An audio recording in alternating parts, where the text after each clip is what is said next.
नमस्कार, मैं हूं आपके साथ अंकिता पाल। बुलेटिन की शुरुआत करते हैं। कुरुक्षेत्र पहुंचे हैं हरियाणा के मुख्यमंत्री नायब सिंह सैनी ने ज्योतिसर में बनकर तैयार अनुभव केंद्र का निरीक्षण किया है। 25 नवंबर को देश के प्रधानमंत्री नरेंद्र मोदी ने धर्मनगरी कुरुक्षेत्र में श्री गुरु तेग बहादुर जी के 350वें शहीदी दिवस पर देशवासियों को संबोधित करेंगे और इसके लिए पहले हरियाणा के 4 कोनों से निकाली गई शोभा यात्रा में शोभा यात्रा गुरु के मार्ग पर प्रेरणा और इतिहास दिखाती हुई कुरुक्षेत्र पहुंचेगी।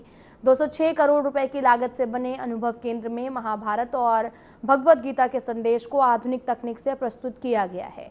सीएम नायब सिंह सैनी ने कहा कि पवित्र भूमि पर खड़े होकर हमें मेहनत और शांति से अपने काम पर ध्यान देना चाहिए।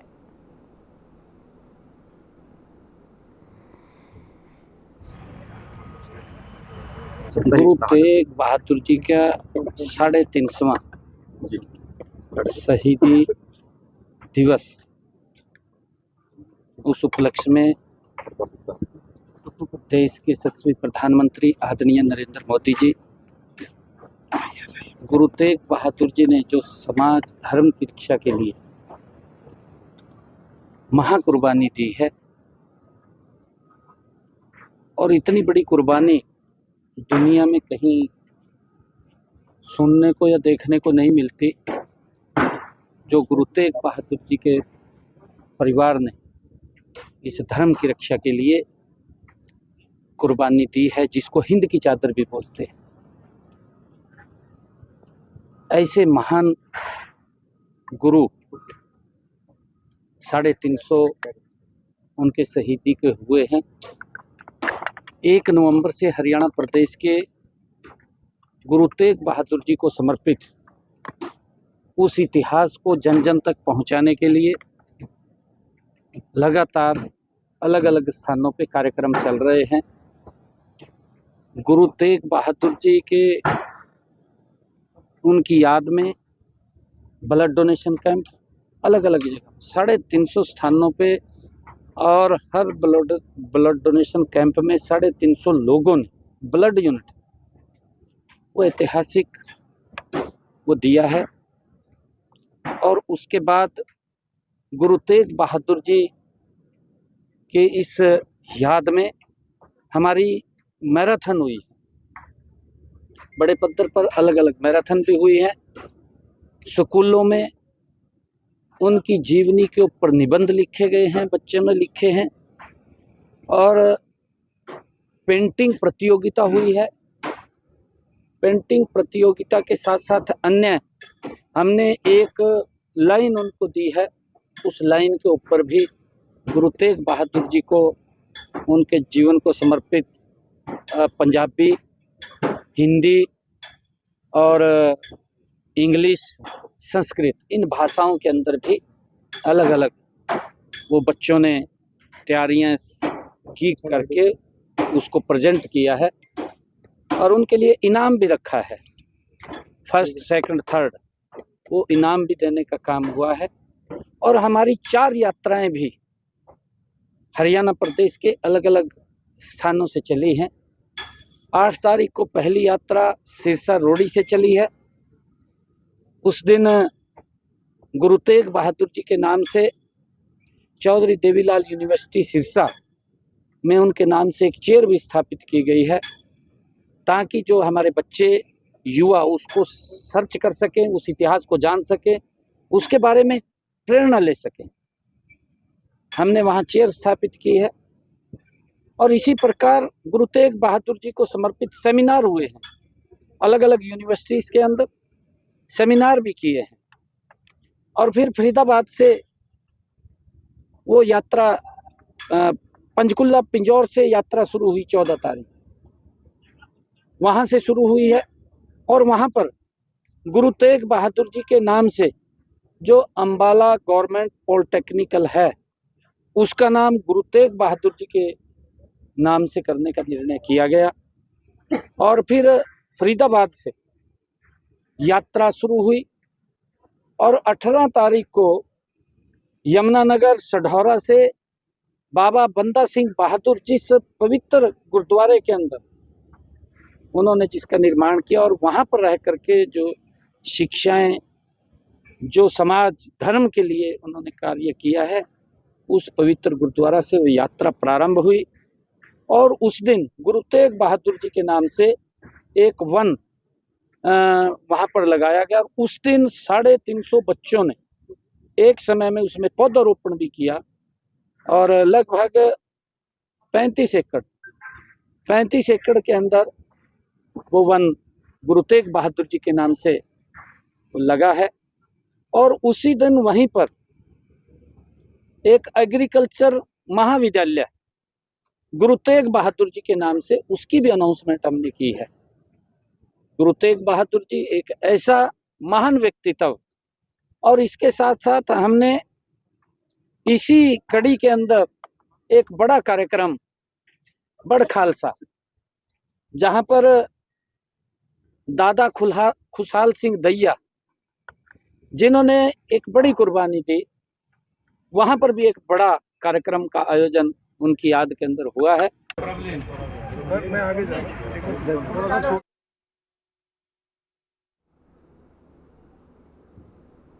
मुख्यमंत्री नायब सिंह सैनी ने प्रधानमंत्री नरेंद्र मोदी के प्रस्तावित दौरे की तैयारियों की समीक्षा की, तो वहीं इस मौके पर उन्होंने संबंधित अधिकारियों को जरूरी दिशा निर्देश भी दिए हैं। साथ ही इस दौरान मुख्यमंत्री ब्रह्म सरोवर पर संध्या काल की आरती में भी शामिल हुए। तो तस्वीरें आपको दिखा रहे हैं जो कि कुरुक्षेत्र से हैं, जहां प्रधानमंत्री नरेंद्र मोदी के प्रस्तावित दौरे पर तैयारियों की समीक्षा करते हुए सीएम नायब सिंह सैनी नजर आए। सीएम संध्या काल आरती में भी शामिल हुए हैं, जिसकी तस्वीरें आपको दिखा रहे हैं। कांग्रेस के वोट चोर गद्दी छोड़ अभियान के तहत रेवाड़ी में कांग्रेस नेताओं ने बीजेपी सरकार और चुनाव आयोग के खिलाफ जोरदार विरोध प्रदर्शन किया है। करीब 2 घंटे चले इस प्रदर्शन के बाद प्रदेश अध्यक्ष नरेंद्र सिंह और राष्ट्रीय सचिव और पूर्व विधायक चिरंजीव राव के नेतृत्व में डीसी अभिषेक मीणा को राष्ट्रपति के नाम ज्ञापन सौंपा गया है।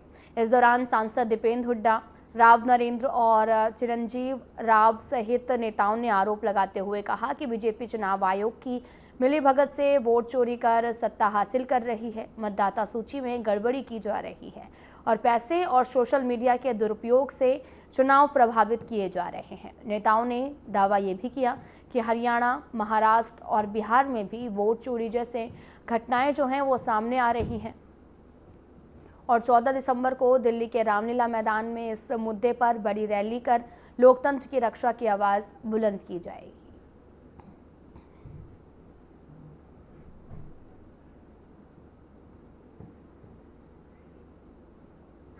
कि हिंदुस्तान के तेजस का इस प्रकार से इन्होंने चोरी महाराष्ट्र में की, हरियाणा के अंदर की। एक ब्राजीलियन महिला 22 बूथों में जाकर वोट डाल के आ रही है, तो लेवल प्लेइंग ग्राउंड कहाँ पर है? तो ये आज सबके सामने है और जब तक इस तरह की चीजें होती रहेंगी, हमारा ये मानना है कि जब तक निष्पक्ष चुनाव नहीं होगा तब तक ये नहीं हो सकता। और उसी के मद्देनजर आज ये कार्यक्रम यहाँ पर रखा था। इससे पहले राहुल जी ने एक आह्वान दिया है 14 दिसंबर का, जिसका भी हम न्योता देने के लिए आदरणीय दीपेंद्र हुड्डा जी, हमारे अध्यक्ष राव नरेंद्र जी यहाँ पर आए थे 14 दिसंबर को। आपके माध्यम से आज जो लोग यहाँ पर नहीं आए उनको भी हम अनुरोध करेंगे कि 14 तारीख को आओ। बाबा साहब ने सबसे बड़ा अधिकार कोई हमें दिया था, तो वोट का अधिकार दिया था। इस तरीके से भारतीय जनता पार्टी चुनाव आयोग के साथ मिलीभगत करके चुनाव प्रक्रिया के साथ खिलवाड़ कर रही है, तरह खेल खेले जा रहे हैं। साम दाम दंड भेद का प्रयोग किया जा रहा है, मतदाता सूची में गड़बड़ घोटाले किए जा रहे हैं, भ्रष्टाचार से अर्जित पैसे का जिस तरह अंधा खेल चल रहा है, जिस पैसे के आधार पर मीडिया, सोशल मीडिया को प्रभावित किया जाता है चुनाव के समय। लेवल प्लेइंग फील्ड देश में नहीं रही, निष्पक्ष चुनाव देश में नहीं रहा। मुख्य चुनाव आयुक्त ज्ञानेश कुमार मुख्य चुनाव आयुक्त न होकर भाजपा के मुख्य पन्ना प्रमुख के रूप में कार्यरत हैं। ये सारी कई बातों को लेकर राहुल गांधी जी ने, हमारे नेता राहुल जी ने जो प्रेस वार्ता में तथ्य प्रमाण रखे हैं, जिस तरीके से हमारे नेता आदरणीय राहुल गांधी जी बड़ा स्पष्ट रूप से प्रेस के सामने खोल के सारी बातें रखी कि हरियाणा में हर 8 हुआ वोटर फर्जी था, डुप्लीकेट था। मैंने अभी गिनाया रेवाड़ी का 1,42,000 लोगों डिटेल्स, किस तरह से एक एक घर के अंदर 100-100, 200 वोट बनाए गए, किस तरह से ब्राजील की मॉडल की फोटो के साथ में नकली वोट बनाए गए, किस तरह से चुनाव लोकसभा के बाद में 3.5 लाख वोट काट दिए गए हरियाणा से। ये सब एक साजिश थी। कहीं ईवीएम में गड़बड़ थी, कहीं बैटरी का 99% होना था, जहां मेरे खुद क्षेत्र के अंदर हुआ है 155 में से 85 बैटरियां 99% पाई गई है, जिनमें हम चुनाव हारा गए। यानी पहली बार हरियाणा में हुआ, इन्होंने है। फरीदाबाद के सीकरी स्थित हरफला रोड पर एक 3 मंजिला इमारत अचानक से भरभरा कर गिर गई, जिसका वीडियो सोशल मीडिया पर लगातार वायरल हो रहा। गनीमत ये रही कि इस हादसे में कोई भी घायल नहीं हुआ है और घटना सुबह करीब 10 बजे की बताई जा रही है और हादसे के बाद में आसपास मौजूद लोगों को तुरंत इमारत से दूर किया गया। वहीं इमारत ढहने से बिजली के खंभे भी गिर गए हैं, जिसके कारण क्षेत्र में बिजली आपूर्ति प्रभावित हुई है।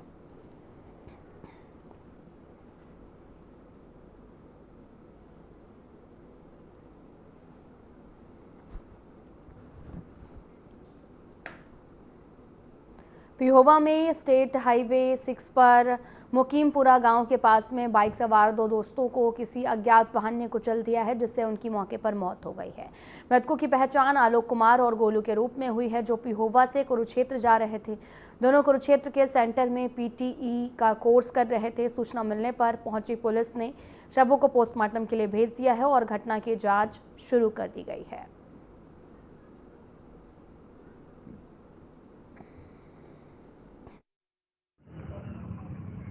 अभी एक सूचना प्राप्त हुई थी कि मुकीमपुर के पास बाइक का एक्सीडेंट हो गया है और जिसमें 2 लड़के एक्सपायर हो गए हैं। तो मौके पे देखा सर किस चीज पे थे? ये लड़के बाइक पर थे और कोई ही कैंटर या ट्रक के साथ इसका एक्सीडेंट हुआ है। अब जैसे एक्सपायर हुए हैं तो इन्हें एलएनजी पे चलेंगे? हाँ सर, अभी ये मौके से डेड बॉडी को उठवा दिया गया और जो इनकी कार्रवाई है वो की जाएगी। परिवार को सूचना दे दी? हाँ, परिवार को सूचना दे दी गई है। मोहनपुर गांव के बताए गए हैं। और कितनी उम्र थी? हाँ, अभी कहीं थे मुँह कुचला भाई, देखे जवानी लड़के हैं।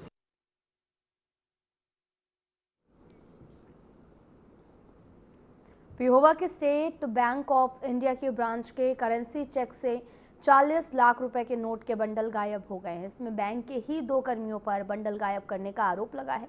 ब्रांच मैनेजर ने पुरानी सीसीटीवी फुटेज भी देखी तो मामले का खुलासा हुआ। ब्रांच मैनेजर ने दोनों कर्मियों से कैश गायब होने पर जवाब भी मांगा, लेकिन दोनों कर्मी कोई भी जवाब पेश नहीं कर पाए। शिकायत पर पुलिस ने बैंक के कैश ऑफिसर रवि कुमार और अकाउंटेंट करण पाल के खिलाफ एफआईआर भी दर्ज की है। कर्मियों की विभागीय जांच भी होगी। ब्रांच के मैनेजर तरसेम लाल के मुताबिक 18 नवंबर सुबह करीब 9:30 बजे बैंक में रूटीन जांच की गई और इस दौरान करेंसी चेक के बिना नंबर 26 का निरीक्षण किया गया। बैंक के रिकॉर्ड में इस बिन में 90 बंडल होने चाहिए थे, लेकिन चेस्ट में सिर्फ 82 बंडल मिले हैं।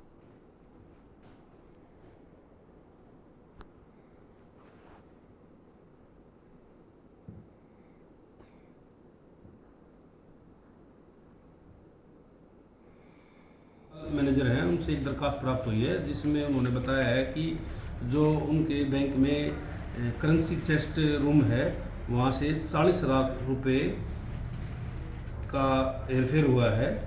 तो जिसके संबंध में उन्होंने दरखास्त दी है, मुकदमा दर्ज कर लिया है और कुछ चिन्हित लोग हैं जो उसके अंदर जाते हैं और उनके फिंगरप्रिंट से ही उनकी एंट्री एग्जिट है। सीसीटीवी कैमरे लगे हुए हैं। बाकी आगे जैसी तफ्तीश होगी वैसे नियम अनुसार कार्रवाई अमल में लाई जाएगी। बैंक में तो छुट्टी है आज, चलो देखता हूँ मिलता है तो। बैंक में छुट्टी है।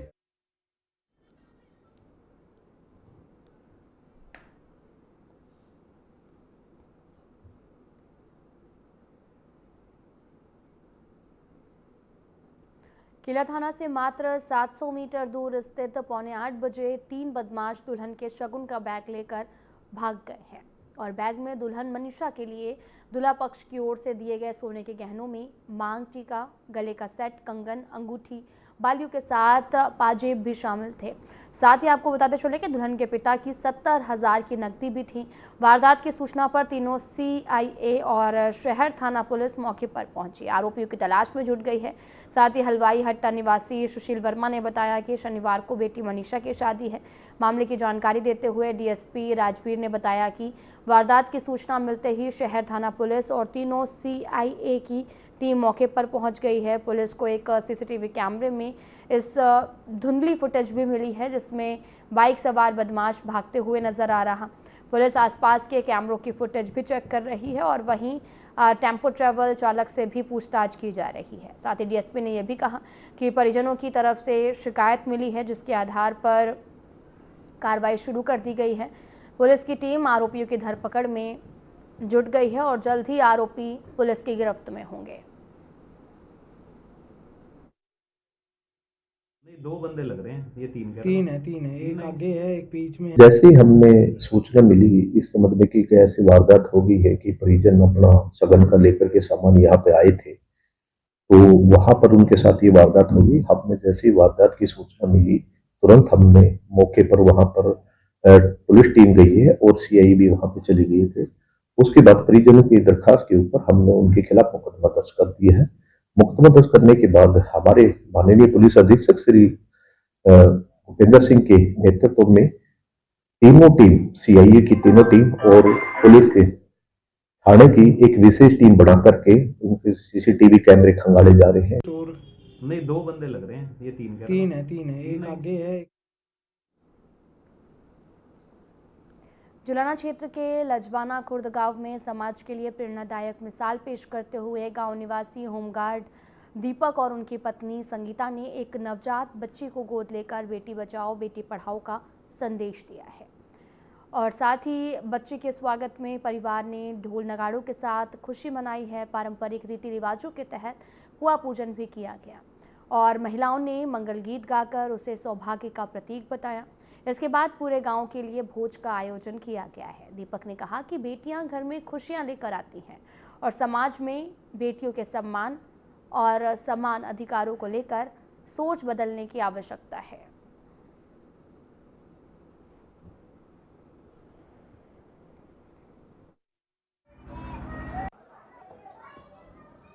मेरा नाम संगीता है, लजवाना खुर्द की बहू हूँ मैं।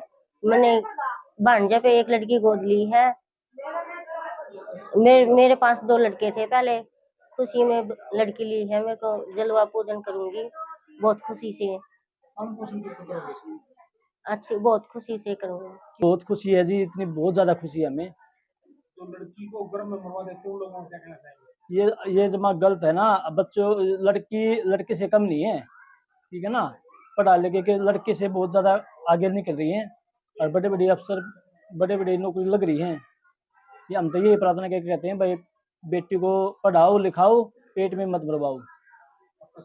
मेरा नाम है दीपक जी, गांव लजवाना खुर्द से जी। इस घर में जी मैं लड़की का नाना हूँ और लड़की गोद लिए ये 1.5 महीने की हो गई है और 2 लड़के थे दीपक जिया का। तो इनने बहुत ही खुशी का माहौल था। इस हिसाब से कुआ पूजन आज करेंगे और हर्षोल्लास से हम मनाएंगे। और आज के युग में जिस हिसाब से इनने जो बेटी की मिसाल कायम की है उसका तहे दिल से धन्यवाद और हमारा पूरा परिवार इससे बहुत ही खुश है।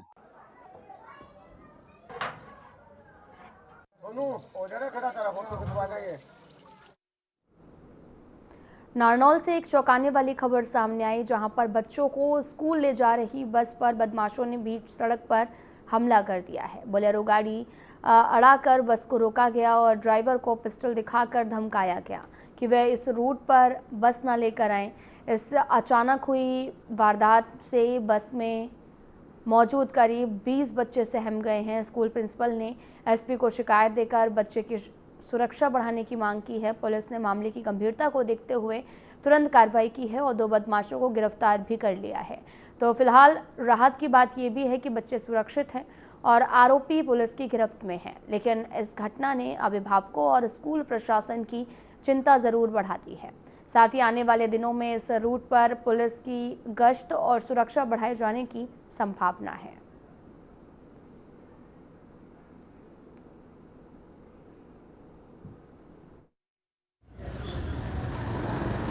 मैं राजेश कुमार, प्रिंसिपल एमएलएस जीवी पब्लिक स्कूल। कल परसों शाम को हमारी बस जब बच्चों को छोड़ने के लिए जा रही थी तो सिरोही भाली गांव से पहले भुंगार का गांव आता है, वहां पे कुछ बोलेरो सवार युवकों ने हमारी बस को ओवरटेक करते हुए रोककर पिस्तौल निकाली थी। ड्राइवर को कुछ धमकी दे रहे थे कि इस रूट पे नहीं आना है और इस तरह की कुछ बात थी। तो हमने इस मामले की गंभीरता को देखते हुए बच्चों की सुरक्षा के मद्देनजर एसपी महोदया को हमने अपनी ओर से एक दरखास्त भेजी थी। स्कूल प्रिंसिपल की तरफ से हमारे को शिकायत मिली थी कि उस स्कूल बस को गन दिखा के रोका गया, जिस संबंध में तुरंत एफआईआर दर्ज करके 2 आरोपियों को गिरफ्तार कर लिया गया। इस संबंधित धाराओं में इस पर एफआईआर करके ना इसको आगे की कार्रवाई। जी गांव काड़बा है, मैं MLSDU स्कूल की बस चलाता हूँ। जैसे ही मैं शाम को 4 बजे सिरोही गांव पार किया, तब आगे से एक बोलेरो आई, उन्होंने बरोबर में थाम के मेरे को पिस्टल दिखाई और बोले कि क्या तो रूट बदल दे या गाड़ी छोड़ दे, ये कहकर वो चले गए। चैक मुली पर मोहनपुर बाईपास काड़बा, इन 3-4 गांव के बच्चे थे मेरे। हाँ जी, घर छोड़ने के लिए जा रहे थे शाम के टाइम।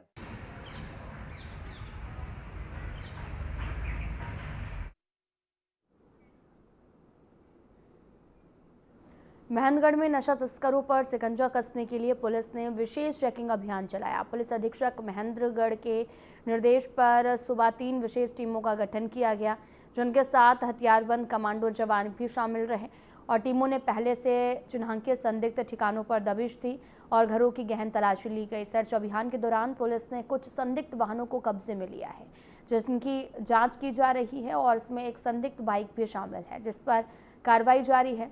शहर थाना प्रभारी पवन कुमार ने बताया कि नशा बेचने वालों के खिलाफ ये विशेष अभियान चलाया जा रहा है।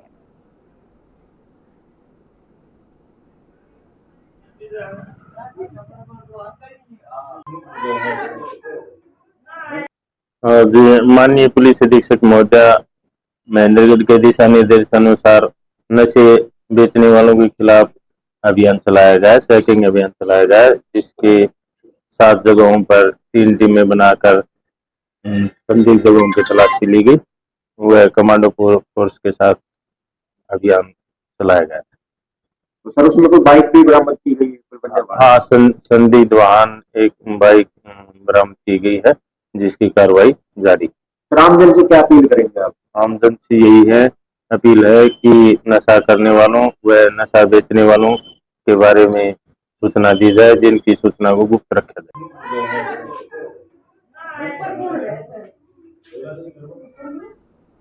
फिलहाल बुलेटिन में इतना ही। नमस्कार।